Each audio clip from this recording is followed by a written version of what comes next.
Halo, jumpa lagi teman-teman semua. Gimana kabarnya? Ya, semoga semua baik-baik ya, dijaga kesehatannya. Nah, sekarang kita akan belajar tentang bridge pattern, salah satu pattern dari pola desain perangkat lunak. Nah, bridge ini apa artinya? Jembatan ya. Ya, bridge artinya jembatan, bukan permainan kartu ya. Oke, nah kita lihat ya bridge pattern ini seperti bagaimana. Nah, kita belajar mengenal bridge pattern. Bridge pattern ini masuk ke dalam kelompoknya structural pattern. Berarti dia mengatur hubungan antar objek struktur-strukturnya ya. Nah, dengan bridge pattern ini, dia akan mendefinisikan sebuah struktur objek abstrak yang independen dari implementasinya. Nah, biasanya kan kita emang di desain pattern ini sangat dianjurkan kan kalau kita punya satu entitas, misalnya kita buat menjadi dua bagian, yaitu ada abstraknya dan ada implementasinya gitu ya. Abstraknya bisa dalam bentuk abstrak class atau dalam bentuk interface. Implementasinya tentu dalam concrete class biasa ya. Nah, tapi kasusnya di bridge pattern ini malah sama kita akan dipisahkan gitu ya. Jadi bagian abstrak atau interface-nya itu akan kita jauhkan dengan implementasinya. Nah, biasa normally dua hal ini terikat erat ya, couplingnya tuh dekat. Nah, tapi di sini kita akan meminimalkan saling ketergantungan di antara keduanya.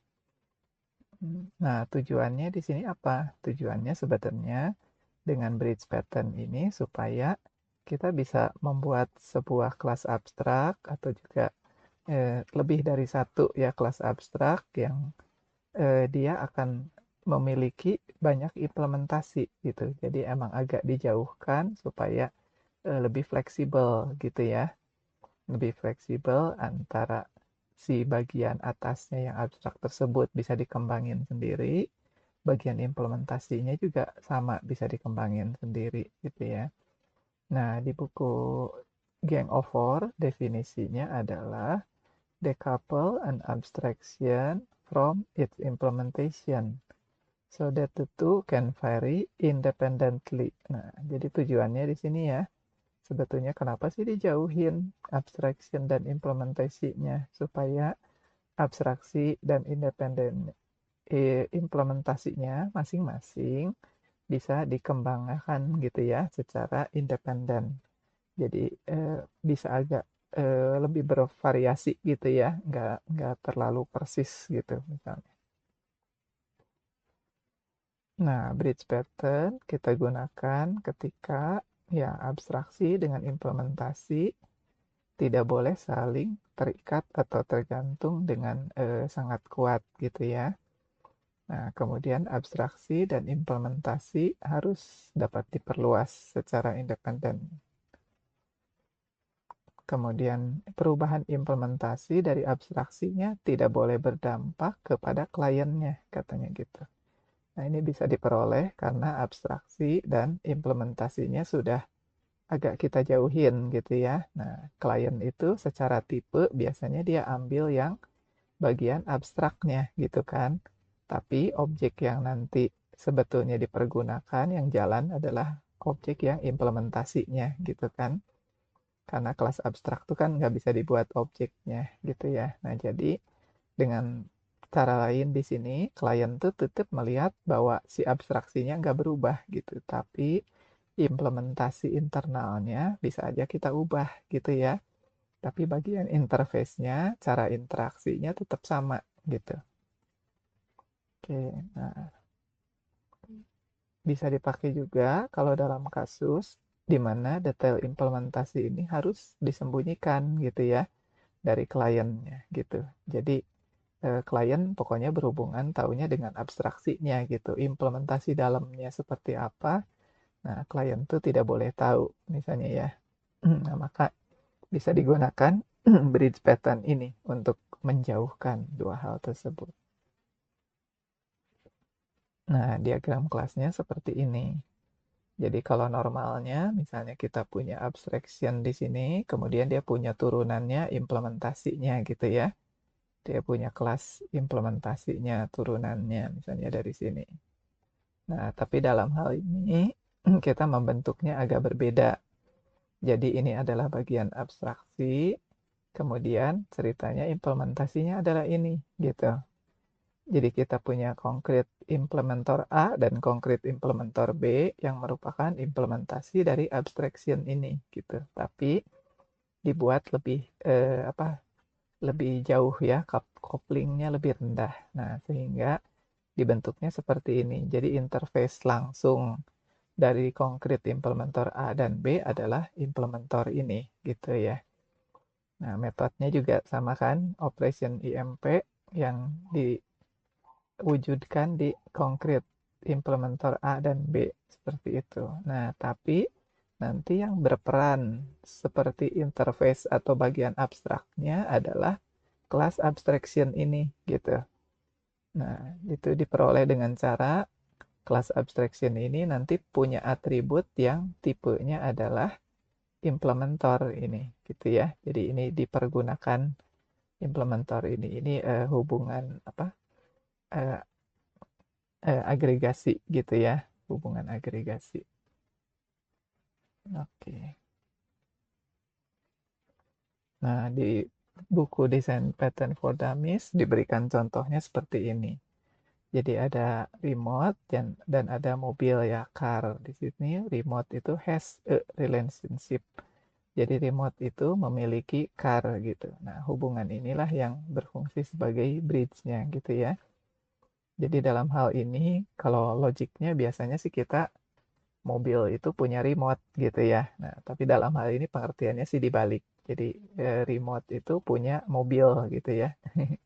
Remote punya mobil. Jadi remote berfungsi sebagai abstraknya gitu ya. Yang abstraknya ini di remote ini abstraknya gitu ya. Dan ke bawah-bawahnya gitu ya. Kemudian car ini sebagai implementasinya. Nah, dengan cara dipisah ini, maka antara abstraksi dengan implementasi jadi bisa terpisah agak jauh gitu ya. Jadi masing-masing bisa bikin variasi gitu dengan cara bridge pattern ini. Nah, gitu ya. Jadi remote ini seperti apa pengontrolnya, seperti abstraksinya terhadap car gitu ya. Nah, di sini ceritanya misalnya dia bisa mengatur alarmnya, bisa mengatur starternya gitu ya, bisa nyalain atau matiin mobil misalnya. Kemudian bisa kunci dan buka pintu misalnya gitu ya. Jadi remote ini sebagai abstraksi pengontrol untuk mobil. Nah, mobilnya sendiri punya implementasi misalnya ya Toyota dan Honda di sini. Nah, ini yang bagian pertama, kode pertama kita, contoh kodenya ya. Ini kita punya list IMPL. Nah, list IMPL ini berperannya kalau di diagram kelas tadi tuh ini di sini ya gitu. Di sini list IMPL itu. Nah, di CMPL dia mendefinisikan metode-metode abstrak semua ya. Jadi nggak ada implementasinya. Metode abstrak semua untuk meng-add sebuah item di posisi terakhir kalau ini berarti ya. Kemudian bisa juga kita nge-add item di posisi tertentu misalnya.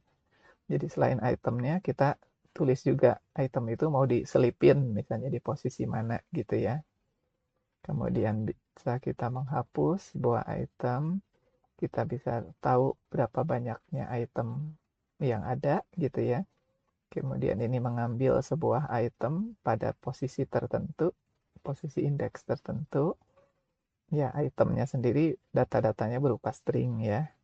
Nah, kemudian ini ada boolean untuk menandakan apakah support ordering atau enggak. Jadi bisa diurutkan atau enggak ya. Jadi ini ceritanya kita sedang membuat uh, list gitu ya. Jadi uh, uh, bullet kayak bullet list atau number list gitu ya. Nah, Pertama di sini kita punya order list IMPL. Nah, ini implement dari list IMPL gitu ya. Berarti ini bagian yang implementasi dari interface-nya gitu ya, interface tadi yang di tengah itu. Jadi kita pertama punya order list implementation, data-datanya disimpan di items ini. Ini untuk masukin data itemnya ya, di add item. Kalau datanya belum ada, dia dimasukin. Tapi kalau sudah ada, dia berarti nggak dimasukin lagi gitu ya. Kemudian, nah ini list item untuk di posisi tertentu. Jadi ini juga sama, kalau sudah ada dia, kalau belum ada ya baru di add gitu. Di sini belum ada contents ya. Nah, tapi kalau udah ada dia nggak mau. Nah, ini untuk nge-remove, dihapus ya. Di-remove item item di indeks tertentu itu di-remove dari items. Nah, ini di sini karena ya kelasnya order list IMPL, maka ini ceritanya kelas ini mensupport ordering. Jadi returnnya true ya. Number of item ya tinggal ambil ukuran dari array listnya. Kemudian get item ini ngambil satu item di posisi indeks tertentu ya. Nah, jadi kalau indeksnya lebih kecil dari ukuran, nah dia diambil. Kalau lebih besar berarti nggak ketemu ya. Kalau nggak ketemu dia di return null di sini. Oke, nah, jadi ini implementasi bagian implementasinya. Nah, kemudian ini kita punya kelas namanya base list. Nah, base list ini menggunakan interface yang list IMPL tadi dan di sini objeknya sebagai implementor. Nah, jadi ini berfungsi bagian base list ini dengan nanti turunannya adalah berfungsi sebagai bagian abstraknya gitu ya. Ini bagian abstraknya. Kalau yang tadi bagian implementationnya. Nah, dia bisa ngeset implementornya itu siapa gitu ya. Jadi dari list MPL terima objeknya sama dia disimpan dimasukin ke sana gitu kan. Ini ke sini. Ya. Jadi disimpan objek yang implementornya kemana. Karena ini cerita abstraknya bagian sini ya. Nah, kemudian ada untuk add juga jadi menambahkan item. Nah, jadi pokoknya dia seperti bagian abstrak itu kayak mendefinisikan fungsi-fungsi dasar yang generalnya gitu. Nah, nanti detail implementasinya seperti apa, nah itu nanti bisa dilakukan dengan berbagai implementasi yang berbeda ceritanya gitu. Itu ya. Nah, jadi seperti ini kalau nge-add item itu di sini misalnya dia terima ada metode add-nya, kemudian dia terima itemnya. Nah, tapi ketika dia terima item, bukan dia sendiri yang menambahkan itemnya gitu ya. Ke daftar item misalnya ke list itemnya gitu, dia nambahin langsung. Dia tidak nambahin langsung, tapi dia menggunakan si implementornya gitu. Karena dia di sini jadi sifatnya fleksibel. Nanti di cara implementasi yang satu misalnya melakukannya dengan cara A gitu ya. Nanti dia punya implementor lain. Di implementor B dilakukannya dengan cara yang lain lagi misalnya gitu. Jadi add itemnya bisa berbeda misalnya gitu ya. Misal atau ya implementar itu misalnya eh, yang satu misalnya implementornya itu adalah queue gitu. Maka tiap kali add item maka dia akan ditambah di akhir gitu kan. Tapi yang lain misalnya implementornya itu adalah stack tumpukan gitu. Maka setiap kali nambah akan disimpan di paling atas gitu ya. Seperti itu misalnya. Oke, nah kemudian ini add yang menggunakan posisi tertentu. Jadi di sini nah dicek ya di sini di implementornya kalau dia ternyata support ordering maka penambahannya itu hmm, ya penambahannya itu akan dilakukan gitu kan di posisi tertentu gitu. Nah, tapi kalau ternyata dia tidak support ordering di sini posisinya berarti ya dia tidak ditambahkan di situ ya. Jadi mungkin akan ditambahkan tanpa tanpa menggunakan posisinya gitu ya di akhir aja gitu ya kalau nggak support ordering. Oke, meskipun kalau kodenya di sini sih kalau nggak support ordering berarti tidak akan ditambahkan ya. Ada itemnya nggak akan dijalankan ceritanya kalau di sini. Oke. Nah, ini untuk remove, menghapus, kemudian dia dapetin satu data gitu ya. Nah, jadi metode-metode ini selalu di dalamnya tuh manggil lagi dari implementor seperti ini gitu. Karena dia di sini dibuat supaya fleksibel. Jadi nanti dengan objek implementor yang berbeda, maka caranya bisa perlakuannya sama-sama remove, sama-sama get gitu, tapi bisa berbeda gitu ya. Oke, jadi semua operasi di sini sebenarnya seperti interface aja di sini. Jadi eh, nantinya sebenarnya semua dilakukan oleh di objek implementornya gitu ya. Jadi tergantung objek implementor yang sedang aktif saat itu di dia gitu. Oke, nah dari base list itu kita punya turunannya bisa numbered list gitu. Jadi dari sebuah list daftar daftar string misalnya gitu ya. Misalnya kita punya to-do list gitu ya, apa yang harus dikerjakan. Dari bentuk yang dasar, kemudian ada bentuk yang pakai angka gitu kan. Nah, di sini nulisnya jadi ada indeksnya, kemudian ada titik, baru isinya datanya gitu. Nah, demikian juga selain base list, kita punya satu lagi ornamented list. Jadi ini kayak eh, sama-sama extend dari base list. Nah, ini tuh ada item type-nya, jadi seperti bullet list gitu. Jadi seperti bullet. Nah, bulletnya itu karakter bulletnya ditentukan oleh ini item type gitu. Apakah bulletnya misalnya jadi kotak gitu ya, atau dia bulat misalnya, atau kayak belah ketupat gitu ya di sini, atau dia strip gitu misalnya, itu item type-nya, atau checklist misalnya. Nah, kita tentukan karakternya di situ ya. Nah, ini get item type-nya, ini set item type-nya di sini. Ya, cuma memastikan bahwa item type-nya itu di atas karakter spasi ya. Jadi merupakan karakter-karakter yang bisa ditampilkan, dicetak di layar gitu. Bukan karakter kontrol gitu ya.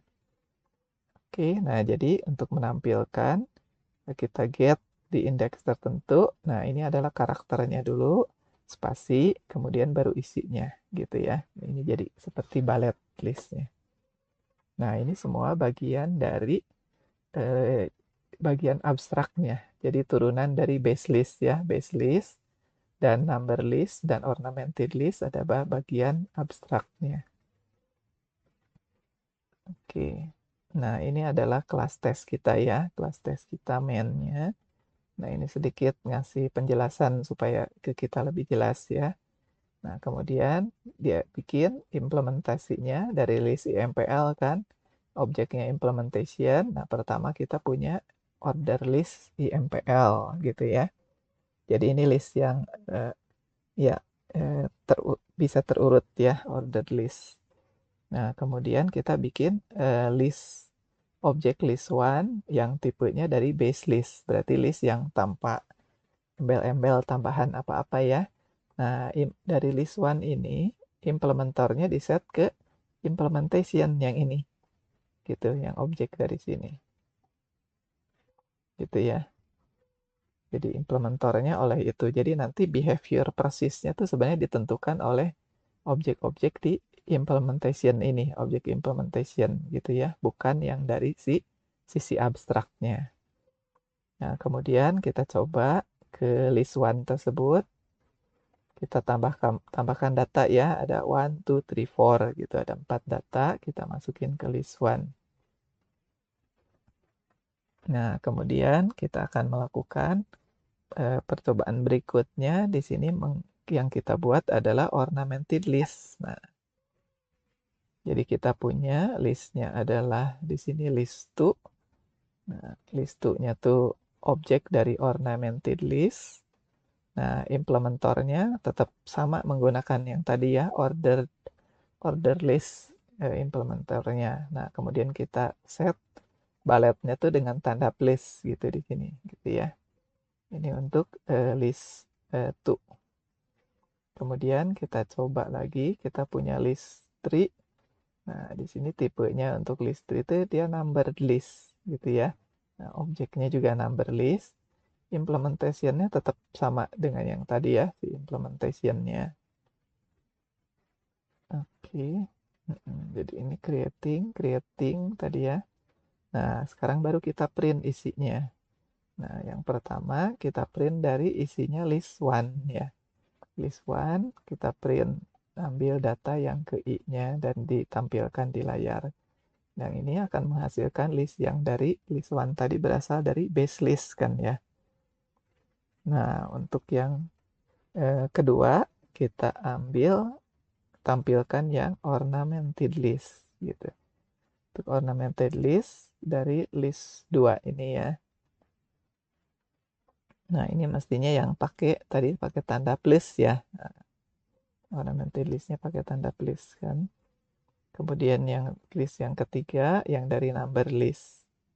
Ya, list yang ketiga ya. Ambil datanya seperti itu. Oke, nah ini contoh yang sisapnya, ini juga sama, ini interface list IMPL-nya dengan metode-metode yang harus diimplementasikan. Kemudian yang ini ordered list-nya, ini bagian implementasi ya, di bagian kanan kalau di desain, di kelas diagram tadi. Jadi implementasi dari list IMPL, ada ordered list. Ya, ini add item, remove item, get, gitu ya, super ordering. Oke. Nah, kemudian yang ini bagian abstraknya. Di bagian abstraknya ada base list. Dia nunjuk implementornya yang mana. Di sini bisa ngeset ya. Nah, ini ngeset implementornya. Gitu. Jadi dari masukkan di parameter, masuk ke implementor ke sini. Di set yang ada di objek tersebut. Nambahin, add, hapus, remove, get, ambil datanya. Ini jumlah datanya ya. Nah, lihat teman-teman lihat semua di sini dia selalu panggil melalui objek si implementornya gitu ya.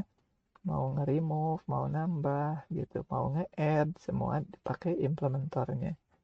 Supaya kalau ketika implementornya kita ganti, maka berarti perilaku ketika runningnya akan berubah juga gitu kan, ngikutin implementornya. Oke, nah ini bagian dari yang abstraknya juga karena bagian dari turunan base list ya. Oke, nah ini yang pakai angka, kemudian titik, kemudian isi listnya, item listnya ya. Nah ini yang ornamentednya sama dengan yang number. Ini juga bagian dari bagian-bagian yang abstrak. Di sini ya nambahin item type-nya gitu ya. Nah nulisnya nanti item type, spasi, baru isi dari listnya. Oke, nah ini main-nya di sini sama ya. Implementation-nya itu menggunakan order list IMPL. List 1 itu dari base list. Nah, list 1 implementornya pakai yang dari implementation ini juga ya, dimasukin. Implementornya di set ke situ. Data-datanya diisi gitu. Nah, kemudian kalau list 2 dia dari ornamented list ya. Nah, kalau teman-teman lihat di sini list 2 ini kita tidak ngambil lagi data-datanya gitu ya. Ya. Jadi yang udah dimasukin dari list 1 ini, data ini udah masuk, bisa dipergunakan juga oleh list 2 gitu dan seterusnya. Oke, jadi dari list 2 dia yang ornamented list seperti ada balletnya, implementationnya juga ke sana. Nah, tentuin balletnya pakai tanda plus. Ini untuk list 3 adalah yang numbered list ya, yang pakai angka listnya. Oke, nah kemudian di sini di print base list dari list 1 diambil data-datanya dan dicetak di layar. Ini dari ornamented list dari list 2 ya diambil dan di print. Ini dari list 3 ambil dan di print. Oke, ini yang number yang ketiga. Nah, hasil outputnya jadi seperti ini. Ini adalah yang base list, listnya tanpa tambahan apa-apa. Ini yang ornamented list dengan bullet yang kita tadi set berupa tanda plus ya. Kemudian ini number list dengan dia diberikan angka nomor urut di pinggirnya. Nah, jadi seperti ini contoh demo dari bridge pattern. Nah, antara diagram kelas dengan kode tadi mungkin ini agak cukup susah ya untuk membandingkannya. Nah, tapi seperti ini kurang lebih ini sedikit lumayan agak berbeda gitu ya diagram kelas dengan contoh kodenya. Nah, tadi di diagram kelas tuh ada implementor gitu ya, berupa interface-nya.